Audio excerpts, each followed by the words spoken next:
Hello and welcome in this YouTube lecture series. आज हम discuss करेंगे कास्ट का सेकंड पार्ट। इससे पहले हमने कास्ट डिस्कस किया है, कास्ट की मीनिंग क्या है, कास्ट एंड वर्ना की डिफरेंस हमने डिस्कस की है। आज हम डिस्कस करेंगे features of the caste system. पहला फीचर जो हम कास्ट सिस्टम का देखते हैं, सो यहाँ पे क्या है, सेगमेंटल डिविजन ऑफ सोसाइटी है। कास्ट सिस्टम में सेगमेंटल डिविजन है, पार्ट्स है, अलग अलग डिविजन है। कास्ट सिस्टम डिविजन की बनी हुई होती है। कास्ट सिस्टम अलग अलग पार्ट्स की बने हुए। फॉर एग्जांपल हमने इससे पहले बोला, अगर हम वर्ण सिस्टम की बात करें, वहाँ पे भी एक सेगमेंट ब्राह्मण्स है, दूसरा क्षत्रियास है, तीसरा वैश्यास है, और चौथा वैश्यास है, एंड चौथा शूद्रास है। ये अलग अलग सेगमेंट है, ये अलग डिवीजन है। सेगमेंट दूसरा तीसरा, इसमें भी सब सेगमेंट्स हैं अलग अलग, ठीक है। तो ये पहला पॉइंट हम देखते हैं कि there is a segmental division. And का नंबर सेकंड अगर हम देखें, it is determined by birth. Caste क्या है, ये डिटरमाइन किया जाता है बर्थ से। It's never a matter of choice. Caste को हम कभी चेंज नहीं कर सकते। A child is born at the caste of its parents, ठीक है।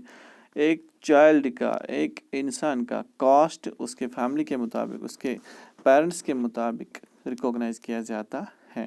And one can never change one is caste. It's never a matter of choice. हम इसको कभी चेंज नहीं कर सकते हैं।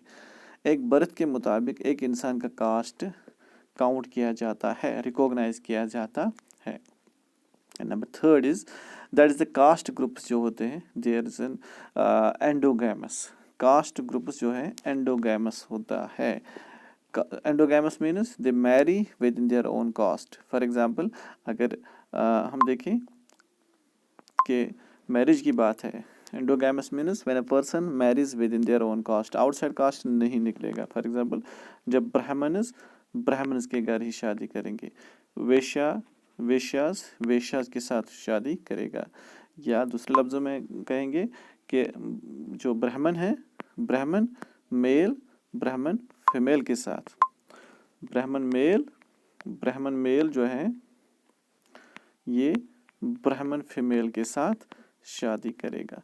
इसका मतलब ये है कि they marry within their own caste. Brahmin Kshatriya के घर नहीं कर सकता है शादी, चाहे मेल हो या फीमेल। ब्राह्मण वैश्यास के नहीं कर सकता है, या वैश्यास ब्राह्मण के घर नहीं कर सकता है, because there is a rigid rule. They can never go outside the caste. Outside caste ये कभी नहीं जा सकते हैं। They marry within their own caste. Outside caste ये शादी नहीं कर सकते हैं। नंबर नेक्स्ट फीचर जो है, दैट इज कास्ट सिस्टम में क्या है, hierarchy of rank and status. हर एक की एक अपनी रैंक है, अपनी स्टेटस के मुताबिक, अपनी रैंक के मुताबिक हर एक का कास्ट ये क्या है, काउंट किया जाता है। ब्राह्मण अगर हम देखें, ब्राह्मण टॉप है, इसके बाद क्षत्रियास, इसके बाद वैश्यास, उसके बाद शूद्रास। हर कोई अपने अपने, इसकी पहली रैंक है, इसकी दूसरी रैंक है, इसकी तीसरी रैंक है, इसकी चौथी रैंक है। So there is a hierarchy है, इसमें हायरार्की है। ये एक हायरार्की बनती है कि रैंकिंग एंड स्टेटस में इसकी स्टेटस पहले पोजीशन पे है, दूसरी स्टेटस ये है, तीसरी की ये है, चौथी की ये है। सो this is hierarchy of rank and status. And next is that is a segmental organization. Caste is a segmental organization.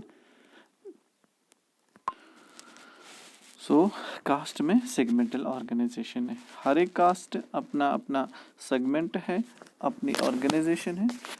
तो नेक्स्ट अगर हम देखें, दैट इज द कास्ट जो है, कास्ट जो है, हाँ, caste traditionally link to occupation है। अपना कास्ट, जिसको भी, जो भी बंदा किसी भी कास्ट के साथ जुड़ा हुआ है, उनका एक ट्रेडिशनल ऑक्यूपेशन वो उसके साथ जुड़े हुए होते हैं। अब उसके मुताबिक उनकी जो भी ऑक्यूपेशन होती थी, वो अपने बच्चों को अकॉर्डिंगली उसी ऑक्यूपेशन में मतलब भेजते थे, ठीक है। तो हर एक कास्ट ग्रुप जो था अपने अपने कास्ट इस ऑक्यूपेशन को कंटिन्यू करते थे अपने न्यू जनरेशन के, हाँ, वहाँ से कोई नहीं निकल सकता था। कास्ट आउटसाइड ऑक्यूपेशन वो नहीं सिलेक्ट कर सकते थे, क्योंकि बहुत सारे रिजिडिटी थी, बहुत सारे रिस्ट्रिक्शंस थे जिसकी वजह से वो बाहर नहीं निकल सकते, कि कोई और ऑक्यूपेशन वो सिलेक्ट नहीं कर सकते थे। नेक्स्ट पॉइंट अगर हम देखें, there is a civil and religious disability in caste system. Caste system में सिविल एंड रिलीजियस डिसेबिलिटी है। दैट मीन्स हर कोई कास्ट, अगर हम देखें civil and religious disability point of view कि एवरी जो भी लोअर कास्ट्स होते थे वो अपर कास्ट के साथ इंटरेक्ट नहीं कर पाते थे। Lower caste for example untouchables, Shudras जो भी थे, जो अनटचेबल्स थे उनको क्या कहते हैं कि उनको वेदास टच करने का कोई राइट नहीं था, कोई एजुकेशन इंस्टीट्यूशंस में कोई हक नहीं था, उनके साथ उनको जॉब करने का हक नहीं देते थे, या कोई टेंपल हो, टेंपल में रिलीजियस प्लेस पे आने जाने का कोई हक नहीं था। Not only the temples but the जो भी रिलीजियस फेस्टिवल्स है, कोई सिविल फेस्टिवल हो, किसी भी फेस्टिवल में इनको अलाउ नहीं किया जाता था, उनको राइट नहीं दिया जाता था। तो दे वर बीइंग टोटली डिस्कनेक्टेड, इनके साथ कोई इंट्रैक्शन, अपर कास्ट या लोअर कास्ट के साथ कोई इंट्रैक्शन नहीं करते थे। चाहे सिविल और रिलीजियस फंक्शन की बात करते हैं, किसी भी इंट्रैक्शन में they were being totally cut off from the rest of the society.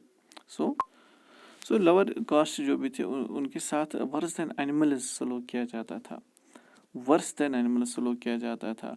उनके साथ टच नहीं किया जाता था, उनके साथ इंट्रैक्शन नहीं किया जाता, वो काफ़ी इम्प्योर ठहराए जाते थे। अपर कास्ट प्योर कहलाए जाते थे, ठहराए जाते थे। So this is civil and religious disability. तो आगे बहुत सारी चीज़ें इसमें जो भी फीचर्स हम देखते हैं अभी, इनमें बहुत सारी चीज़ें, बहुत सारी चेंजेस आ गई है। For example intercaste marriage start हो गया है, एबॉलिशन ऑफ, जो भी हम देखते हैं कि एबॉलिशन ऑफ क्या कहें इसको, जो भी फूड रिस्ट्रिक्शंस थे, सिविल रिस्ट्रिक्शंस थे, रिलीजियस डिसेबिलिटीज़ थे, उसमें काफ़ी फैक्टर्स है जो जिससे वो सारी चीज़ें चेंज हो गई है, कि एक ऑक्यूपेशन चेंज कर सकते, इससे पहले नहीं कर सकते थे। वो हम नेक्स्ट वीडियो में इंशाल्लाह देखेंगे। Thank you.